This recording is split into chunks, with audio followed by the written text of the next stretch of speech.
ತುಂಬಾ ದಿನದಿಂದ ಅಂದ್ರೆ ಪ್ರತಿಭಟನೆ ಮಾಡಿದ್ದಾದ್ಮೇಲೆ ಕಂಟಿನ್ಯೂಸ್ ಆಗಿ ಫಾಲೋ ಅಪ್ ಮಾಡ್ತಾ ಇದೀನಿ. ಪ್ರತಿಯೊಂದು ಡಿಪಾರ್ಟ್‌ಮೆಂಟ್, ಗವರ್ನಮೆಂಟ್ ಅಲ್ಲಿರೋಂಥ ಎಲ್ಲ ಅಧಿಕಾರಿಗಳನ್ನ ಭೇಟಿ ಮಾಡಿ, ಈ ಒಂದು ಪೊಲೀಸ್ ಇಲಾಖೆಗೂ ಅಷ್ಟೇ ಡಿಐಜಿ ಸರ್, ಅನುಚೇತ್ ಸರ್ ಭೇಟಿ ಮಾಡಿ, ಒಂದು ನೋಟಿಫಿಕೇಶನ್ ಆದಷ್ಟು ಬೇಗ ಮಾಡ್ಬೇಕು ಅಂತ ಹೇಳಿ, ಮತ್ತೆ ಇವತ್ತು ಕೂಡ ಹೋಮ್ ಮಿನಿಸ್ಟರ್ ಪರಮೇಶ್ವರ್ ಸರ್‌ಗೆ ಭೇಟಿ ಮಾಡಿ ಒಂದು ನೋಟಿಫಿಕೇಶನ್ ಪೊಲೀಸ್ ಇಲಾಖೆಯಿಂದ ನೇಮಕಾತಿ ಪ್ರಾರಂಭ ಮಾಡಲೇಬೇಕು ಅಂತ ಹೇಳ್ಬಿಟ್ಟು ನಾವು ಮನವಿ ಮಾಡ್ಕೊಂಡಿದೀವಿ. ಇವತ್ತು ಅಷ್ಟೇ ನಾವು ಡಿಐಜಿ ಸರ್‌ಗೆ ಒಂದು ಅಂದ್ರೆ ಮನವಿ ಮಾಡ್ಕೊಂಡಾಗ ಈ ಒಂದು ನೋಟಿಫಿಕೇಶನ್ಸ್ ಯಾವಾಗ ಆಗುತ್ತೆ ಅಂತಂದ್ರೆ, ಈ ಒಂದು ರೋಸ್ಟರ್ ಬಿಂದು 400 ರೋಸ್ಟರ್ ಬಿಂದು ಅಲ್ಲಿ ಒಂದು 3-4 ಡೌಟ್ಸ್ ಇತ್ತು ಅಲ್ಲಿ. ಆ ಡೌಟ್ಸ್ ನ ಕ್ಲಾರಿಫಿಕೇಶನ್ಸ್ಗೆ ಸೋಷಿಯಲ್ ವೆಲ್ಫೇರ್ ಡಿಪಾರ್ಟ್ಮೆಂಟ್ ಕಳಿಸ್ಕೊಟ್ಟಿದ್ದಾರೆ. ಆಕ್ಚುಲಿ ಸೋಷಿಯಲ್ ವೆಲ್ಫೇರ್ ಡಿಪಾರ್ಟ್ಮೆಂಟ್ ಇಂದ ಮತ್ತೆ ಡಿಪಿಆರ್ ಇಂದ 1 or 2 ಡೌಟ್ಸ್ ಕ್ಲಿಯರ್ ಆಗಿದೆ. ಇನ್ನೂ ಒಂದ್ 2-3 ಡೌಟ್ಸ್, ಇನ್ನೂ ಒಂದ್ 2 ಡೌಟ್ಸ್ ಹಂಗೆ ಇದೆ. ಅದು ಬಂದ ಕೂಡಲೇ immediate 1 or 2 days, maximum 3 days ಅಲ್ಲಿ ನೋಟಿಫಿಕೇಶನ್ಸ್ ಮಾಡ್ತೀನಿ ಅಂತ ಹೇಳ್ತಿದ್ದಾರೆ. ಬಟ್ ಆಕ್ಚುಲಿ ಇವತ್ತು ನೋಟಿಫಿಕೇಶನ್ಸ್ ಮಾಡ್ತಾರೆ ಅಂತ ಹೇಳ್ಬಿಟ್ಟು ತುಂಬಾ ಜನ ನಿರೀಕ್ಷೆ ಮಾಡಿದ್ರಿ.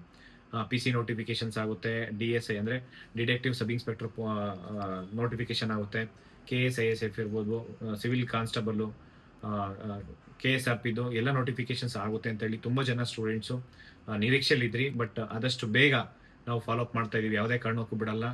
ಸರ್ಕಾರ ಏನಾದರೂ ನಾನು ಒಂದು ಡೆಡ್ ಲೈನ್ ಕೊಟ್ಟಿದ್ದೀನಿ, ಮ್ಯಾಕ್ಸಿಮಮ್ ಈ ಮಂತ್ ಮೇ 30ನೇ ತಾರೀಕು ಒಳಗಡೆ ಎಲ್ಲ ನೋಟಿಫಿಕೇಶನ್ಸ್ ಮಾಡಿಲ್ಲ ಅಂತಂದ್ರೆ ರಾಜ್ಯಾದ್ಯಂತ ಪ್ರತಿಯೊಂದು ಜಿಲ್ಲೆಯಲ್ಲೂ ಮತ್ತೊಮ್ಮೆ ನಾವು ಯಾವುದೇ ಕಾರಣಕ್ಕೂ ಬಿಡಲ್ಲ.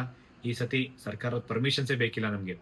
ನೀವೇನ್ ಬೇಕಾದ್ರೂ ಮಾಡಿ ಪರವಾಗಿಲ್ಲ, ಒಂದು ಎಷ್ಟು FIR ಹಾಕಿದ್ರು ಪರವಾಗಿಲ್ಲ, ನೀವು ಜೈಲಿಗೆ ಕಳ್ಸಿದ್ರು ಎಲ್ಲರೂ ಸ್ಟೂಡೆಂಟ್ಸ್ ರೆಡಿ ಇದೀವಿ, ನಾವು ಕೂಡ ರೆಡಿ ಇದೀವಿ. ಯಾವುದೇ ಕಾರಣಕ್ಕೂ ಈ ಸತಿ ಸರ್ಕಾರ ಸೀರಿಯಸ್ ಆಗಿ ತಗೊಂಡಿಲ್ಲ ಅಂತಂದ್ರೆ ಈ ಸರ್ಕಾರದಲ್ಲಿರೋ ಸಚಿವ ಸಂಪುಟದಲ್ಲಿರೋ ಎಲ್ಲ ಸಚಿವರು ಇರ್ಬೋದು, ಮತ್ತೆ ಸರ್ಕಾರನೇ ಬಿದ್ದೋಗಂತ ಒಂದು ಸನ್ನಿವೇಶ ತಗೊಂಬರ್ಬೇಡಿ. ದಯವಿಟ್ಟು ನಾನು ಎಲ್ಲ ಸ್ಟೂಡೆಂಟ್ಸ್ ಪರವಾಗಿ ರಿಕ್ವೆಸ್ಟ್ ಮಾಡ್ಕೊಂತೀನಿ, ಪ್ರತಿಯೊಂದು ಇಲಾಖೆಯಿಂದ ದೊಡ್ಡ ಮಟ್ಟಕ್ಕೆ ನೇಮಕಾತಿ ಮಾಡಿ.